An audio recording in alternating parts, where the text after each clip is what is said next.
Today, we Truggify the Syncro4 without replacing the drive shafts or the swing arms. Rolling down the street, buggy looking so fine, but I'm thinking about a change, switching up the design, gonna lift it up high, give the wheels like a beast, from a buggy to a truggy, man, that's what I'll unleash.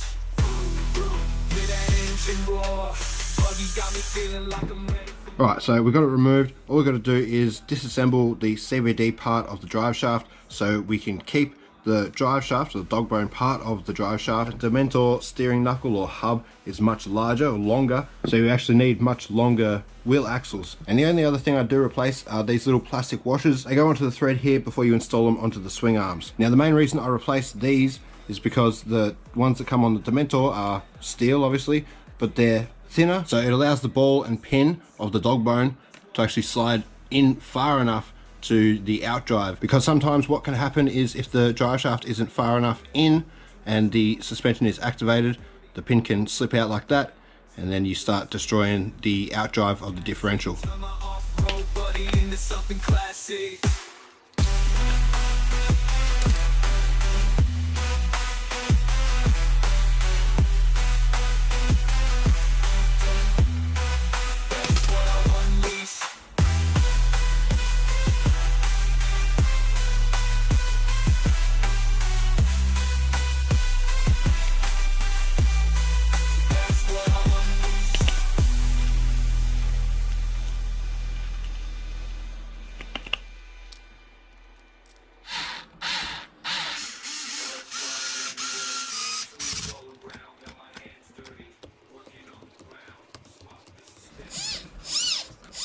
So the rear is pretty much the same. If you wanted to do this mod, you just have to buy the Dementor hub as well as the corresponding wheel axle, and that's it. You're not going to have to replace anything. The dog bone and the tie bar will go directly onto the Dementor part in exactly the same position and should be exactly the same angle. So we'll go ahead and get that swapped over. Make sure you don't lose the little spacer that holds the tie bar tight. Same thing on the bottom, you've got two little plastic spacers. Now when you install these or reinstall them, you can actually put them in front or behind the knuckle or the rear hub, and that will move the geometry slightly from front to back depending on what you prefer. I'd rather a longer car in pretty much any scenario, so I'll always put them in front of the hubs. And as you can see, there is two options for height at the back. I always put it on the higher hole. That will drop the hub as far as possible, lifting the car as much as possible.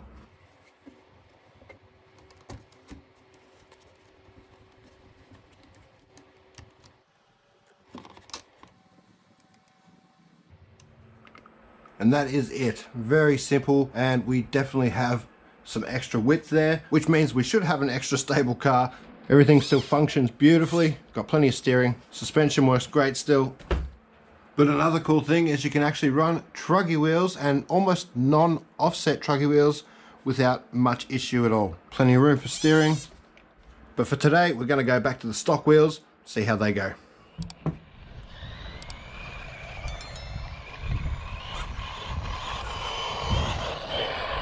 Sounds a bit rough for some reason.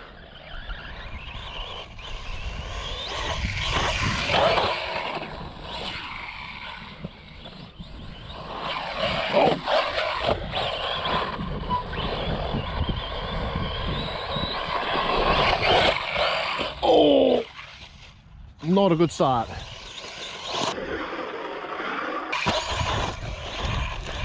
Oh yeah, super stable though, guys.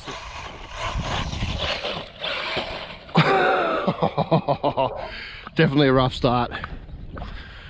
All right, well, see how we go. Hopefully I don't have too many of those nasty crashes.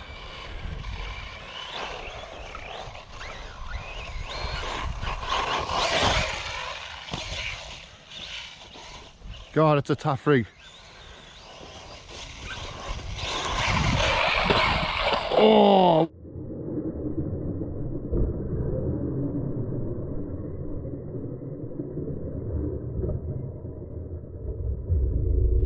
So that is exactly why I put the bumpers on it, guys. These buggies do have a tendency to drop the nose a lot if you don't have backup throttle in the air, which I didn't. I hit the jump with way too much throttle, so yeah, I've got to avoid that. Don't have nothing broken though, luckily. Oh wow, seems to be rolling a lot, but I think it's more of the grip of the tires, because these wheels are really grippy.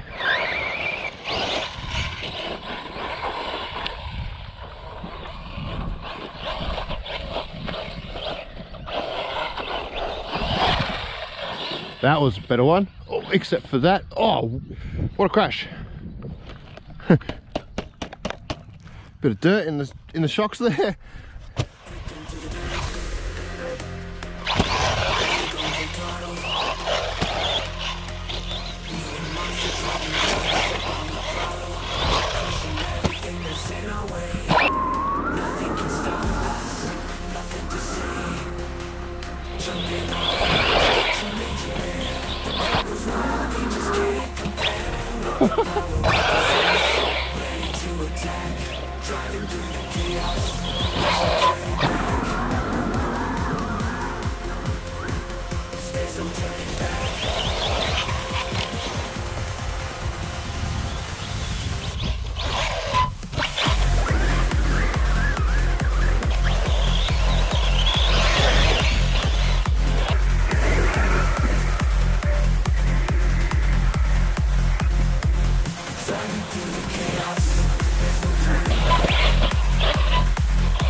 Whoa, that can't be low voltage. We may have overheated the speed control running this 2400 kV Spektrum motor. Whew. That motor's stinking hot. Oh, the speed control's really, really warm. So yeah, I'm gonna have to get a 150 amp speed control in here, whether I change it to 6S or not. But the main test today, guys, the stability, yeah, that's definitely improved.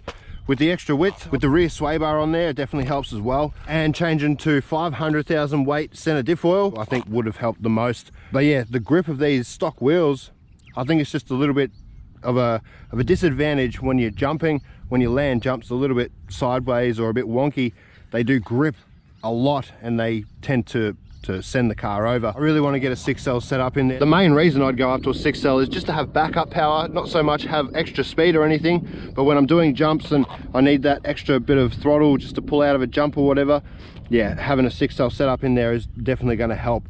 The motor itself won't be much bigger. It'll be a 3674 or a 3682, but I will have a 150 amp speed control in there as well. So it will be a little bit heavier, but I don't think it'll make too much of a difference.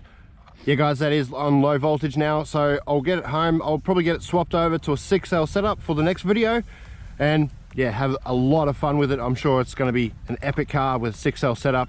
It's more than strong enough in my opinion. Yeah, it can take a lot of abuse, a little bit more speed, a little bit more air control. That's not going to hurt. Alrighty guys, can't wait to do that. It's an epic car so far. With 6S, like I said, it's going to be even better. Alrighty guys, cheers, catch you in the next video, and as always, stay safe.